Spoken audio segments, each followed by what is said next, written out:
Hello, good evening, student. And in the previous lectures, we just started discussions of the practice set 1.4. And in these lectures, we are again started discussions that are remaining problems in the practice set 1.4. The problem number 4 and problem number 5 are be discussion in these lectures. And the remaining time, we just revise what we are discussed already in the topic first 9th standard algebra mathematics. That is sets, revise the all terms in the set topic, and again we are stop and almost finish the first topic, that is sets. Okay, let's start what happened in the problem number 4 of practice set 1.4. आपण याच्या अगोदरच्या lecture मध्ये काही terms बघितले, त्यानंतर practice set 1.4 चे first, second and third हे 3 problem solve केले आहेत. आणि त्याचबरोबर काही वर्ड प्रॉब्लेम मध्ये सगळे पूर्ण प्रॅक्टिस सेट 1.4 होता. तर फर्स्ट, सेकंड, थर्ड हा प्रॉब्लेम सॉल्व्ह केल्यानंतर प्रॉब्लेम नंबर 4 काय म्हणतोय, आणि त्याचबरोबर थोडासा मी कॉम्प्रेस करून प्रॉब्लेम लिहिलेला आहे, इझी समजावं, अंडरलाईन करून ठेवलेलं आहे या ठिकाणी सगळं. इन द सर्वे एक छोटासा सर्वे झालेला आहे, त्यानंतर त्या सर्वेमध्ये 220 विद्यार्थ्यांना त्यांची आवड विचारली गेलेली आहे. हॉबीज 220 विद्यार्थ्यांना त्यांची आवड विचारलेली आहे. त्यामधले 130 विद्यार्थी सांगितलेत की आम्हाला रॉक क्लाइम्बिंग आवडतं, आणि 180 विद्यार्थी सांगितलेत की आम्हाला स्काय वॉचिंग आवडतं. ठीक आहे. तर जी काय 120 विद्यार्थ्यांचा जो काही सेट आहे त्याला युनिव्हर्सल सेट म्हटलं जातं, व्हेरी बिगेस्ट सेट. आपण या प्रिव्हियस लेक्चर मध्ये जस्ट डिस्कस केलेलंच आहे. Let n of U means let U be the universal set of in the surveys और ऑल स्टुडंट सेट्स.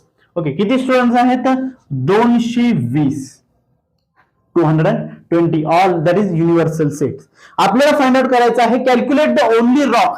अशा विद्यार्थ्यांची संख्या हुडकायची की जे फक्त रॉक क्लाइम्बिंग करायला पाहिजे, आणि अशा विद्यार्थ्यांची ते फक्त स्काय वॉचिंग मध्ये इंटरेस्टेड आहेत.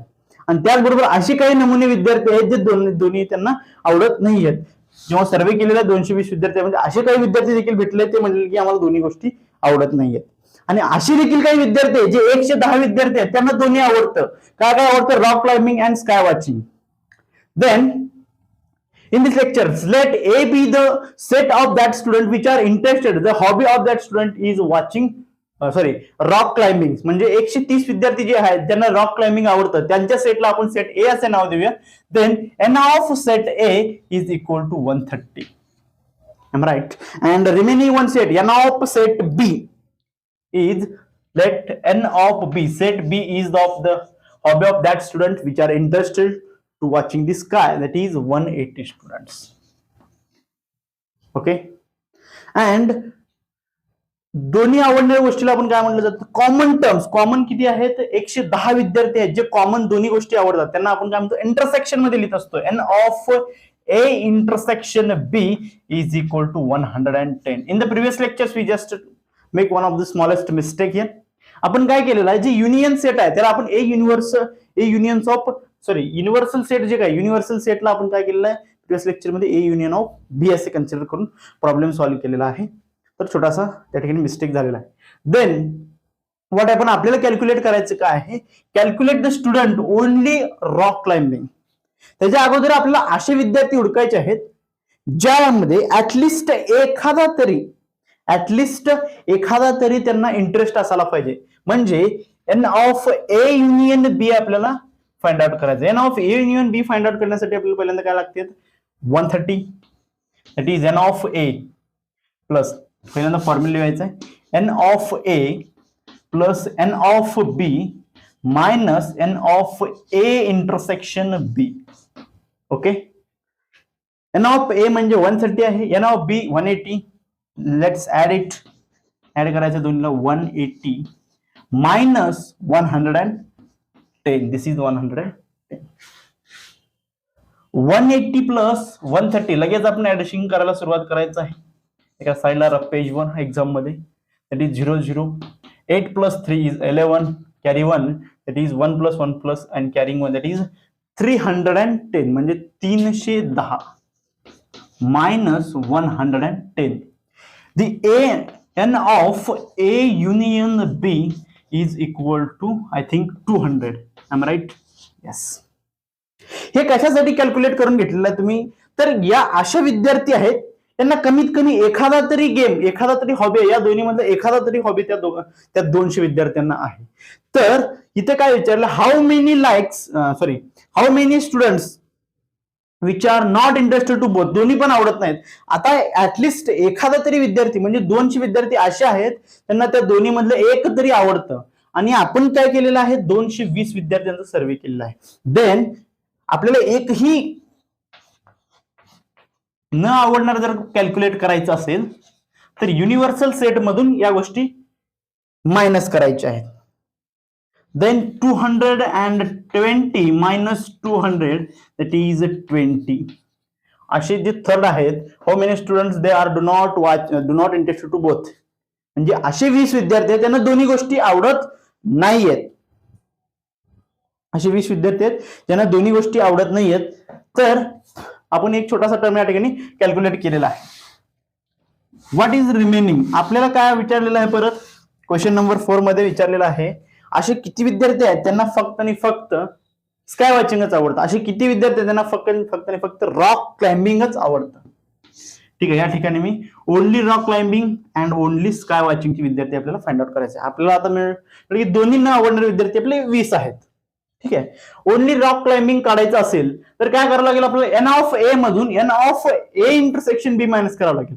हे फक्त आणि फक्त काय आहेत, हे असे विद्यार्थी आहेत ज्यांना 130 असे विद्यार्थी आहेत जे रॉक क्लाइम्बिंग त्यांना आवडतं, आणि त्याचबरोबर 110 असे विद्यार्थी ज्यांना दोन्ही आवडतं, म्हणजे यामध्ये कॉमन जे 110 विद्यार्थी कॉमन आहेत. देन आपल्याला फक्त आणि फक्त जर रॉक क्लाइम्बिंग करणारे जर विद्यार्थी हवे असतील तर आपल्याला दोन्ही कॉमन विद्यार्थी त्यामधून मायनस करावे लागेल. That is 130 minus 110. तर या ठिकाणी देखील 20 असे विद्यार्थी आहेत ज्यांना फक्त आणि फक्त काय आवडतं, rock climbing. This is the possibilities असणार आहे. Last one that is N of B, फक्त आणि फक्त काय रॉक क्लाइम्बिंग नंतर फक्त आणि फक्त आपल्याला काय करायचं आहे, स्काय वॉचिंगचे विद्यार्थी फाइंड आउट करायचे. Then n of B minus n of A intersection B that is 180 minus 110. That is 70 विद्यार्थी असे आहेत ज्यांना फक्त आणि फक्त स्काय वॉचिंगच आवडतं. तुम्ही जर हे एखादी डायग्राम जर बघत असाल तर ह्या डायग्राम मधून क्वेश्चन नंबर 5 आपल्याला या ठिकाणी सॉल्व्ह करायचा. वेन्स डायग्राम असे आपण म्हणलेला आहे.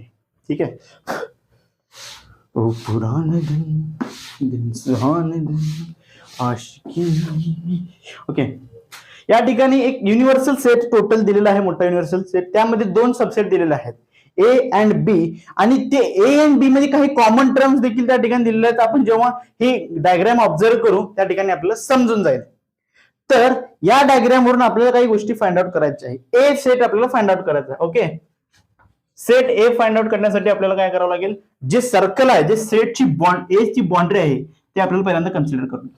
The small circle at left side, ही जी काय सर्कल आहे या सर्कल मध्ये काय काय आहेत, एक्स आहे, वाय आहे, झेड आहे, अँड एम अँड एन, या दोन्ही गोष्टी त्या ठिकाणी आहेत. तेच या ठिकाणी लिहायचं आहे. एक्स आहे, वाय आहे, झेड आहे, एम आणि एन आहे.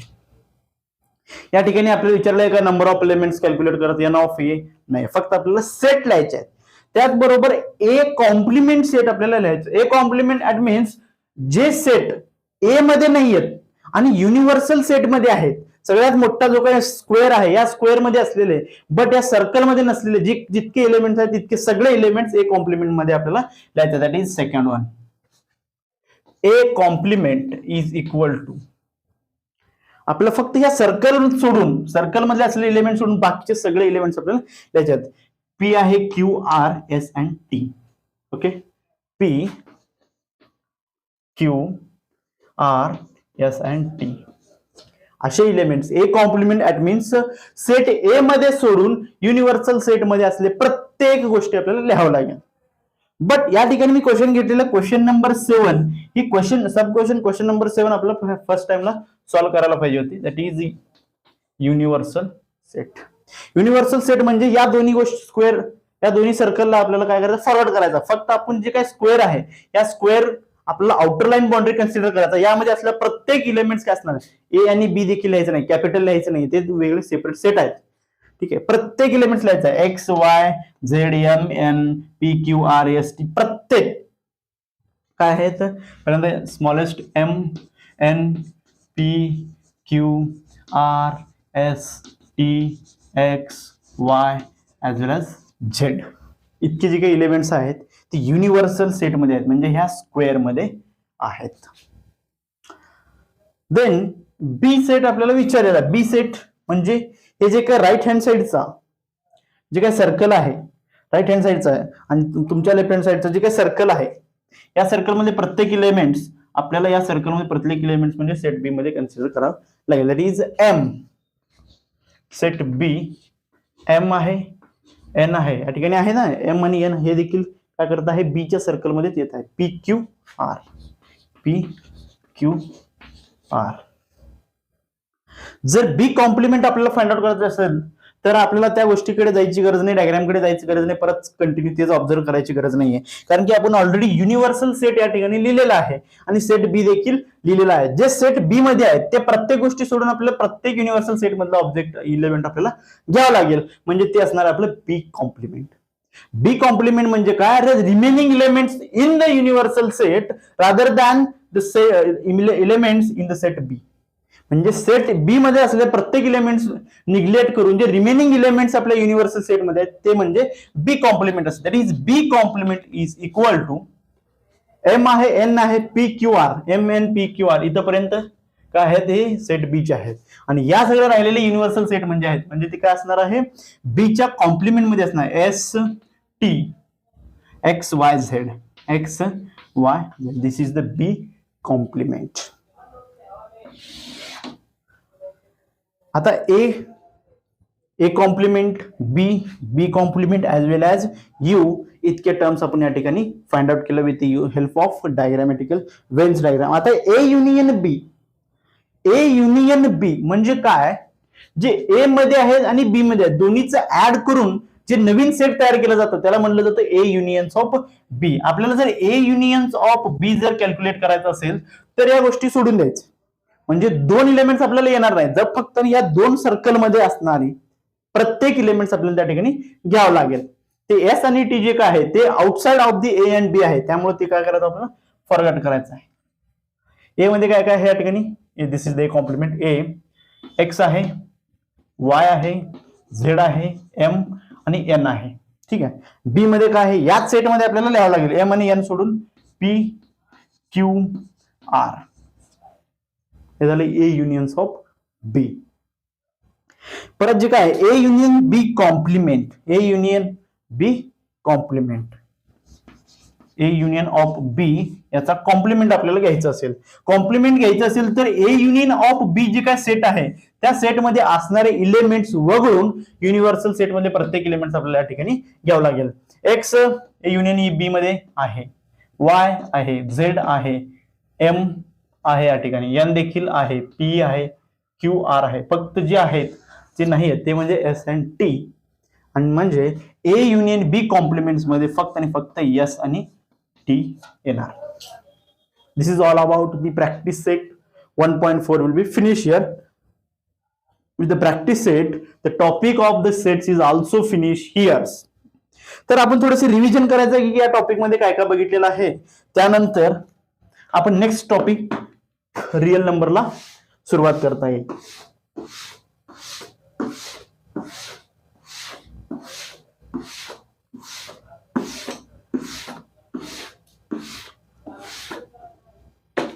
या टॉपिक मध्ये पहिल्यांदा आपण सेट्स बघितला. Sets is collections of the object, म्हणजे त्यालाच आपण सेट म्हणलं जातं.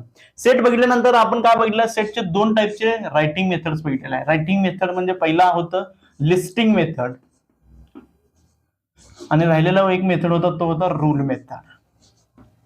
अशा पद्धतीने आपण दोन मेथडने आपण काय केलेलं आहे त्या ठिकाणी सेट रिप्रेझेंट केलेला आहे. लिस्टिंग मेथड म्हणजे आपण काय केलं जातं, एखाद्या कर्ली ब्रॅकेट मध्ये आपण प्रत्येक इलेमेंट्स लिहित जात असतो, आणि रूल मेथड म्हणजे एक रूल दाखवलं जातं, त्याचबरोबर ते कशापासून, X of X is X belongs to N, X is in between 7 to, अशा पद्धतीने काहीतरी एक सेट या ठिकाणी दिलं जातं, ह्याला म्हणलं जातं लिस्ट रूल मेथड.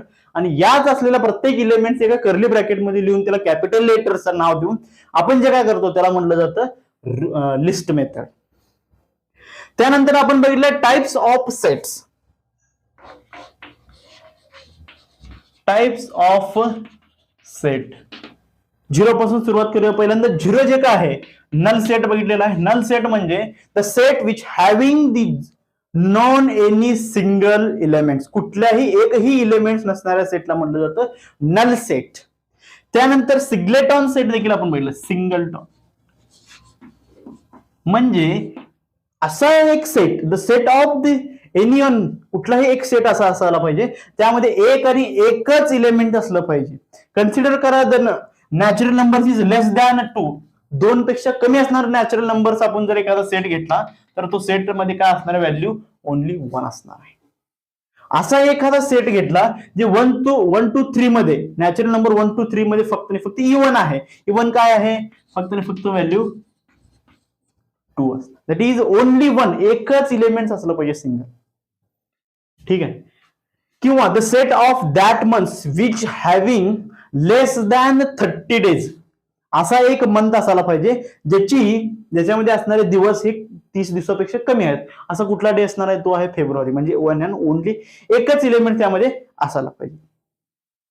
त्यानंतर इम्पॉर्टंट 2 वेगवेगळ्या पद्धतीचे आपण टाइप्स बघितले. त्यामध्ये फायनाइट अँड इनफायनाइट सेट देखील आपण त्या ठिकाणी मिळतो. फायनाइट सेट म्हणजे जे काही मेजरेबल एलिमेंट्स असतात, इलेमेंट त्यामध्ये इलेमेंट्स आपण मेजर करू शकतो किंवा प्रत्येक इलेमेंट्स आपण लिहू शकतो, मेजर करू शकतो, त्याला म्हणलं जातं फायनाइट सेट. काय बघितलेला finite and as well as infinite set.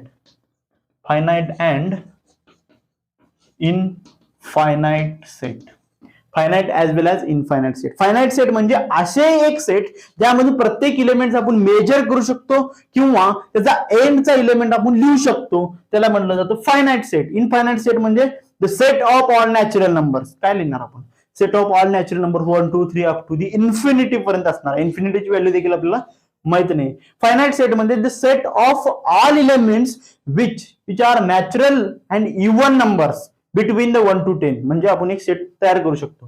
म्हणजे फायनाइट एलिमेंट्स असतात, मेजरेबल एलिमेंट्स असतात. ओके. त्यानंतर आपण बघितलं equal sets. Types of set मध्ये आपण जे काही बघितलेलं आहे remaining one that is equal set. Equal set म्हणजे ए आणि बी हे 2 सेट जर इक्वल असतील तर त्यामध्ये प्रत्येक इलेमेंट हा इक्वल असणार आहे, सेम असणार. जे इलेमेंट सेट ए मध्ये आहेत तेच इलेमेंट सेट बी मध्ये असायला पाहिजे.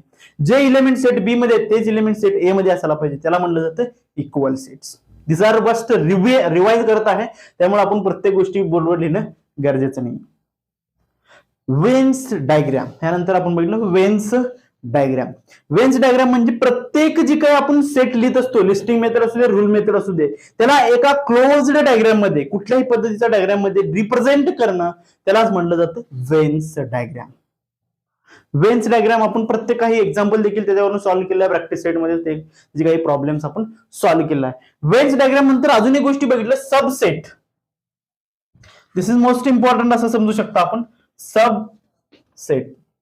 सबसेट म्हणजे जे असे इलेमेंट्स अनदर एका सेटमध्ये आहेत आणि टोटली आता कन्सिडर करा ए एक असा सेट आहे, त्यामध्ये 1 2 3 and 4 असे इलेमेंट्स आहेत आणि माझ्याकडे सेट बी अजून एक आहे, त्यामध्ये 1 2 3 5 6 and 4 अशा पद्धतीचे इलेमेंट्स आहेत.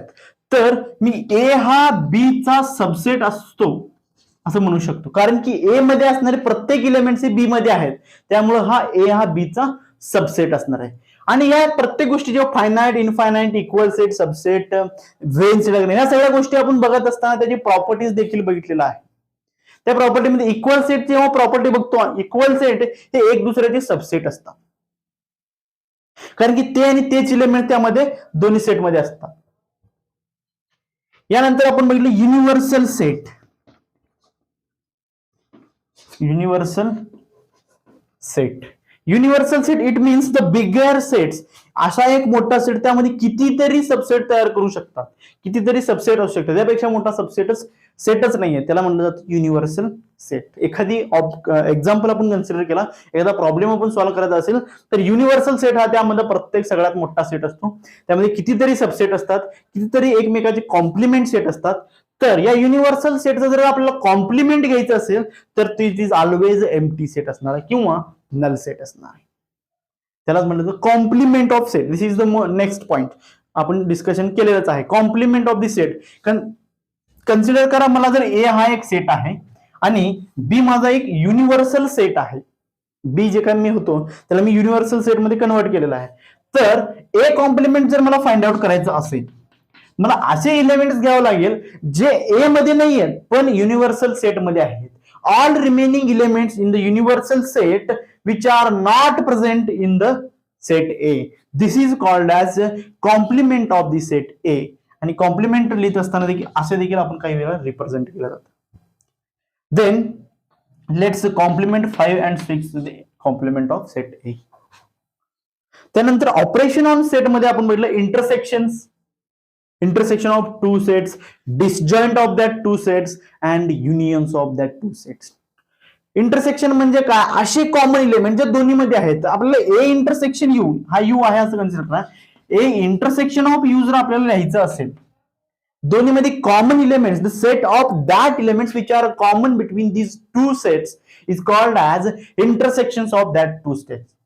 म्हणजे इंटरसेक्शन काय असणार, इंटरसेक्शन जर द्यायचं 1 आहे, 2 आहे, 3 आहे, ऍज वेल ॲज 4 आहे, म्हणजे दोन्ही मध्ये कॉमन एलिमेंट्स असायला पाहिजे. त्याला म्हणलं जातं intersections of that two sets. त्याचबरोबर disjoint of this two set पण असू शकतात. एखादी असे दोन वेगवेगळे सेट आहेत, त्यामध्ये एकही कॉमन एलिमेंट नाहीये, म्हणजे ते दोन्ही सेट एकमेकाचे डिसजॉइंट सेट आहेत असं आपण म्हणू शकतो. माझ्याकडे सेट सी आहे, त्यामध्ये प्रत्येक ऑड नंबर आहे. ठीक आहे, 1 to 10 मधून किंवा 1 to 8 मधून काही ऑड नंबर आहेत. आणि सेट डी आहे, त्यामध्ये प्रत्येक इवन नंबर आहेत इन बिटवीन 1 to 8 मध्ये, म्हणजे 2 आहे, 4 आहे, 6 आहे, 8 आहे. यामध्ये एकही आपल्याला कॉमन एलिमेंट दिसणार नाही. सेट ए असू द्या, त्याचबरोबर सेट सी असू द्या, सेट डी असू द्या, एकही कॉमन एलिमेंट्स आपल्याला दिसत नाही. त्यामुळे या दोन्ही सेटला disjoint set of each other असे म्हटले जातं.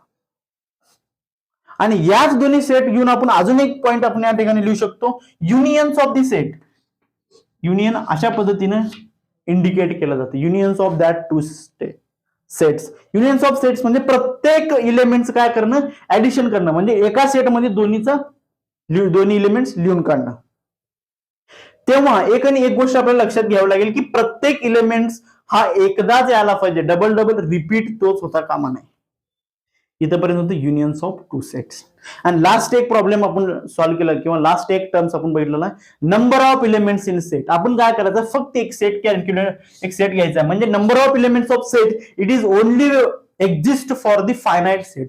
कारण की फायनाइट सेट असे आहेत जे आपण मेजरेबल आहेत. मेजरेबल असेल तरच आपण number of elements of the set calculate करू शकतो. इनफायनाइटचे number of elements of set या ठिकाणी आपण कॅल्क्युलेट करत नाही. त्यामुळे it is only exist for finite sets.